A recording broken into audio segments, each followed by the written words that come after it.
estate developer, but I was initially trained as an architect, so I like to think that I care a little bit more about the built environment than your average developer. I've been having an intimate relationship with the Gardiner for a few years now. I actually live right where we started this James Walk, so I see the Gardiner every single day when I go in my elevator lobby. I see it every day when I'm at the gym, so I'm very familiar with the Gardiner. Although I also do drive, and I probably use this stretch of the Gardiner more than any other portion of it. I've been pretty vocal on my blog in my support of removing the Gardiner East, which has proven to be very unpopular for a lot of people. I've actually been told that it's because I'm a developer and I just want to make it hard for people to get downtown so I can sell more tiny condos to people, which was really not the intent of it all. It really comes down to, I think, stitching together the urban fabric. You know, the way that I exist right now, I very much have my back towards the Gardiner. I go north towards the St. Lawrence because it's uncomfortable to come down here. So I see this as an opportunity to really stitch together the urban fabric, particularly as you go east here along the Keating Channel, where the Gardiner basically runs directly adjacent to the water. I think that's a wonderful opportunity to really connect and engage with the water as opposed to the Gardiner. I guess the other interesting thing I just want to point out is a lot of people make the comparison to the High Line. I think the High Line is a bit of a different urban fabric. The High Line actually runs through the center of city blocks, and it runs through buildings in a lot of cases.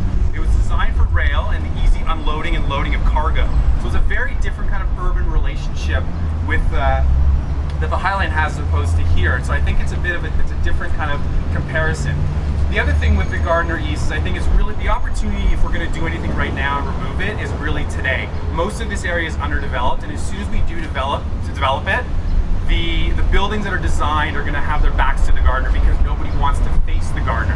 So I think it's sort of a decision that we need to make now, or just live with it, because the buildings are going to be designed around it in that way, which I think was explained before. The other interesting thing about this is it's actually the cheapest option. Removing the Gardiner and building a surface boulevard is actually the cheapest option, which doesn't always happen that what I think is the best city building option turns out to be the cheaper option. This portion of the Gardiner East is also, I'm told based on the data, one of the lowest in terms of the traffic volume. So I think the impact would be less than a lot of other cases. And the other thing, there are precedents in other cities where elevated expressways have been removed and all hell didn't break loose. The city was just fine. So I think really now is the opportunity to make a decision and remove the Gardiner East. But if not, I think at the end of the day we just need to make a decision, period. We need to make a decision and own it and move forward and work things out that way.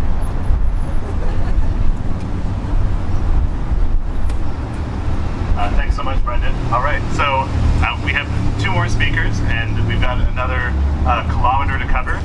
But a quick guide about the 2 sections of roadway we're covering.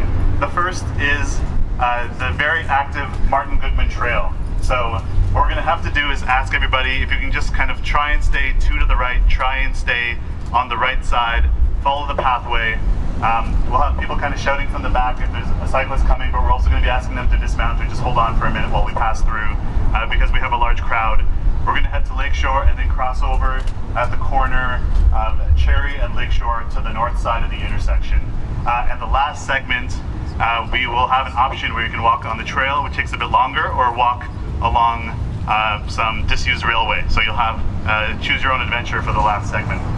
So if you just want to take the Martin Goodman Trail, just this crossing, and you can see the cyclists coming up and down. It's on the south side of Lakeshore again. And we're going to take that Cherry Street and then cross over to the north side. Once again, please follow all crossing signals.